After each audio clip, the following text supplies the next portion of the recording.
po. Dito po tayo mga kaibigan sa aking pinsan. Sira daw bahay nila.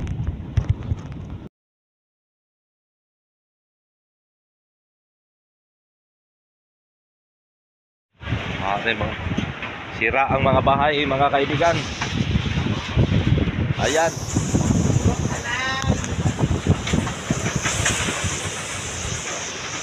Ayan, sira.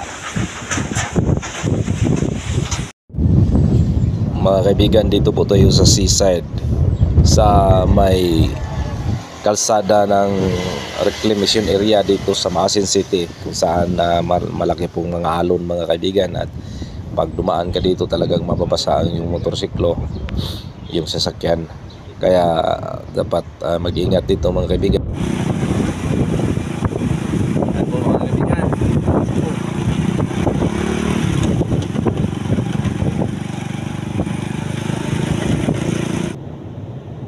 Yan po mga kaibigan, yung mga tanim namin ng mga saging naubos lahat, putol. Dahil po mga kaibigan, napakalakas talaga. Ito pong bagyo ay kagabi po nag-umpisa, at ito pong nadatna namin ng kinabukasan. Ayan po, yung puno yung sa amin, yung dimilina at saka maugani, putol po mga kaibigan. So, mga kaibigan,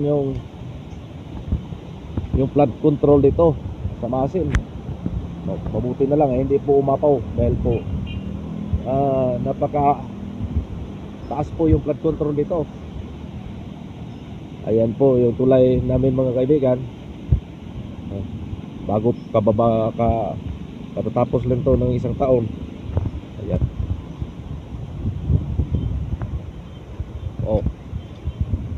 Yan po, hindi pa natapos yung bagyo mga kaibigan, kahit sa umaga na pa, malalakas pa rin ang hangin. Ayan po.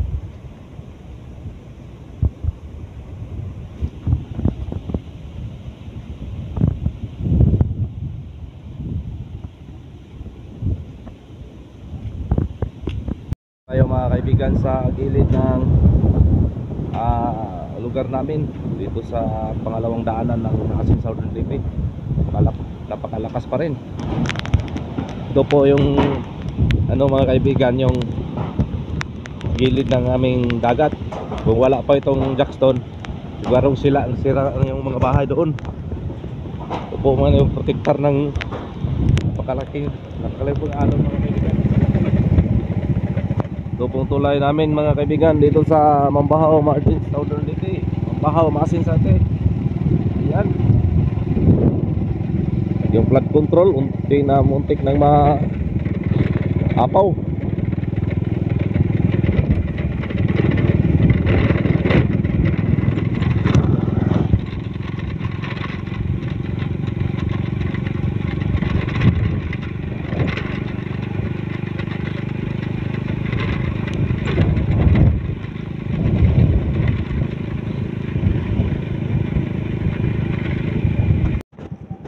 Mga kaibigan, madilim pa rin ang kalangitan, hindi pa tapos ang laban.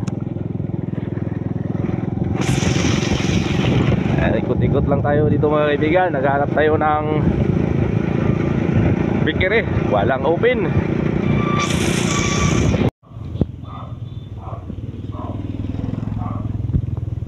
Ayan po, kasing lakas rin po ng udit mga kabrad. Marami pong mga putol na kahoy. Dito tayo sa